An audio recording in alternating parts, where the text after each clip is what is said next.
The sound came sharp and sudden. A loud, broken call cut through the quiet. Bantay's eyes opened instantly. He didn't move. Another call followed, rough, uneven, echoing faintly through the trees. A wild rooster. Not close, but not far enough to ignore. Bantay stayed still, eyes fixed on the thin gaps between the vines above him. The shelter held. Branches layered with care. Leaves pressed tight enough to block shape, not air. He listened. No footsteps. No shifting weight. No human sound. Just the rooster again, farther this time. He exhaled slowly. Still alone. The thought passed quietly. Not relief. Not comfort. Just information. He shifted slightly, careful not to disturb the structure around him. Even small movements could change how the shelter looked from the outside. A thin line of light began to form along the edges of the vines. Faint. Gray at first. Morning. He turned his head, studying the inside of the shelter. Every branch. Every angle. Every gap. Still holding. Still hidden. Good enough. He stayed where he was. No rush to leave. The ground outside was still covered in shadow. Dried leaves. Uneven soil. Hidden roots. One wrong step now would be louder than it should be.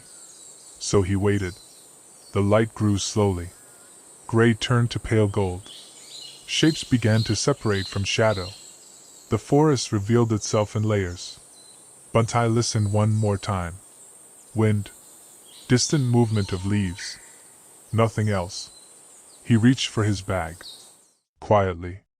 Slowly. Prepared to move. But only when the ground was ready to be seen.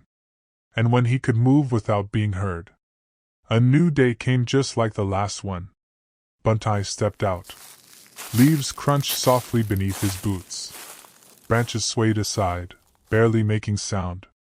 The shelter disappeared behind him without a trace. Vines fell back into place. Branches settled. The small space he carved out from the ruins returned to silence. He didn't look back. The forest opened around him. Sunlight glinted off moist leaves, but the shadows were still deep. Every step was careful, deliberate. Each step placed with care, avoiding dry twigs, loose debris, anything that might echo farther than intended. The world here felt different. Less broken. But not safe. A few 100 meters in, the ground shifted. Less concrete. More soil. Tall grass brushed against his legs as he moved through it, parting quietly with each step. Then movement. Low. Quick. Bantay stopped. A small bird hopped across the ground a few meters ahead. It didn't notice him. Or didn't care. It moved in short bursts. Hop. Pause. Peck. Again. Its body stayed low, close to the surface, its head darting forward with precision. Not searching wildly. Not wasting effort. Just taking what was already there. Bantay lowered himself slightly. Eyes tracking. He shifted his weight forward, careful not to disturb the ground too much. His fingers brushed the soil. Something moved. He pressed gently. Lifted. A grub. Small. Soft. He looked at it for a moment. Then ate it. No reaction. No satisfaction. Just fuel. The bird continued its pattern nearby. Unbothered. Bantay stayed for a few seconds more, scanning the ground. He found another. Then another. Small gains. Nothing more. He stood. Not enough. The thought came quietly. But he moved on. The forest thickened slightly as he pushed forward. Light filtered differently now, broken into shifting patterns across the ground. A sound above him caught his attention. He looked up. Another bird. Larger. Perched on a low branch. It leaned forward, pecking at something soft. pulled back. A small piece fell. Bantay followed it down. Dark berries. He crouched. Examined one. Turned it between his fingers. No unusual smell. No immediate warning. He waited. Then ate one. Paused. Nothing. He took another. Not sweet. Not bitter. Just there. He gathered a few more. Not many. Just enough. Above him, the bird remained calm. Unhurried. It didn't guard the food. Didn't rush. It ate, when it needed to. Bantay stepped back. Take what's there. Then he moved on. The sun climbed higher. At first, nothing changed. Then slowly, something did. His breathing felt heavier. Subtle. But there. He swallowed. Dry. He didn't stop. Kept walking. Minutes passed. Or maybe longer. The ground felt warmer now. The air thinner. His steps slowed without him deciding to. He stopped. Stood still. Swallowed again. Still dry. He reached for his bottle. Opened it. Checked. Not much left. He closed it. Didn't drink. A few more steps. Then more resistance. His legs felt heavier. His head slightly off. He paused again. Something wasn't right. This isn't hunger. He looked around. The same trees. The same grass. But now, everything felt farther away. His steps faltered. A wave of dizziness struck him. The world tilted in slow, terrifying arcs. His throat burned. His head throbbed. Panic clawed at the edges of his mind. No, not now, he muttered, voice barely audible. His eyes scanned the ground desperately. Nothing. Just soil. Just leaves. His bag brushed his side, empty bottles jostling slightly. He bent and drew the last drops from one, swallowed slowly. Warm, tiny sips. Barely enough to wet the mouth. He waited, hoping. Breathing. Nothing. The dryness didn't ease. His legs wobbled. The forest spun. Fear hit sharp. What if he collapsed here? Alone. He sank to one knee. Hand to the soil. Gather thoughts. Focus. Think. The heat pressed down. Sweat stung his eyes. Heart pounding. Then, something moved. Above. Quick. Flickering. Shadows against sunlight. He blinked. Birds.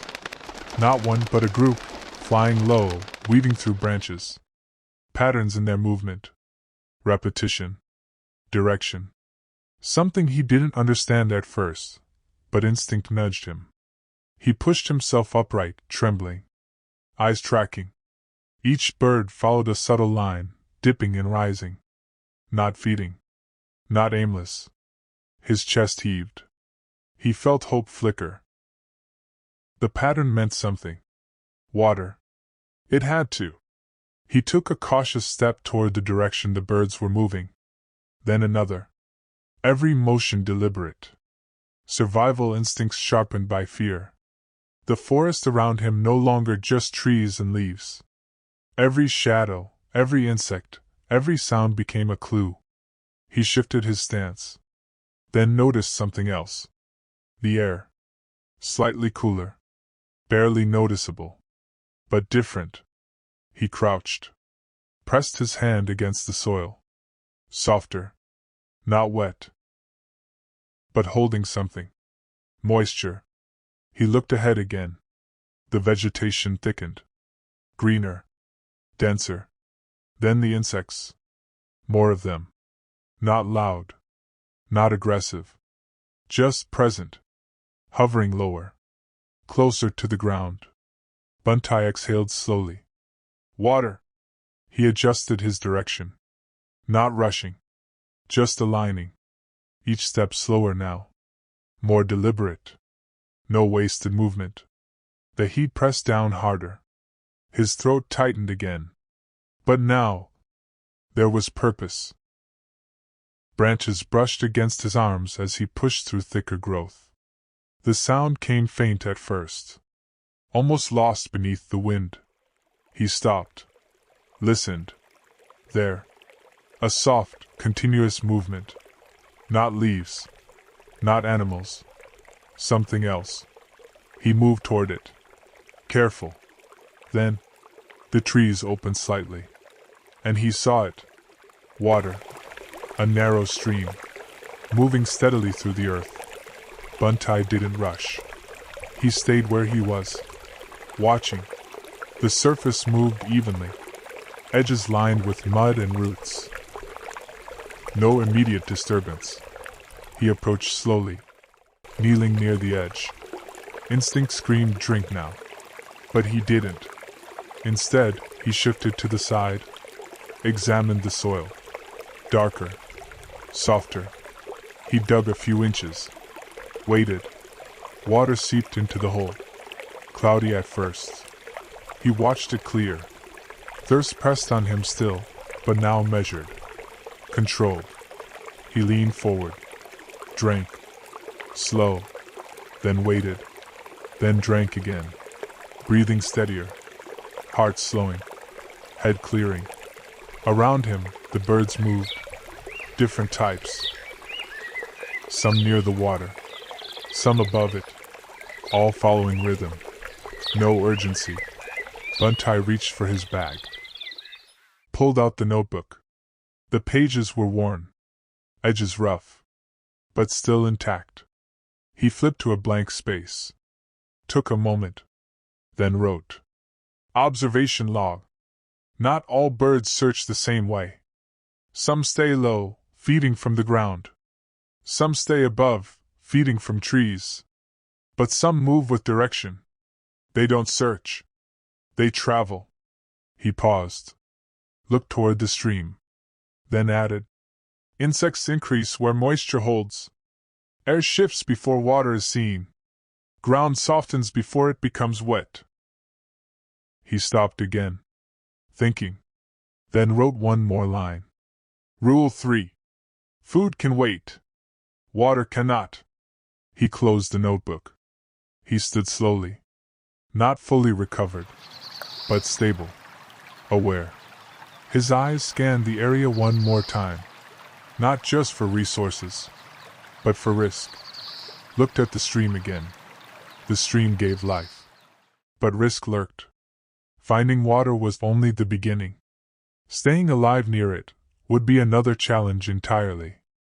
Bantay stepped back into the cover of the trees, not leaving, just not exposing himself. Thirst quieted. Thinking sharpened. Just enough to survive another day.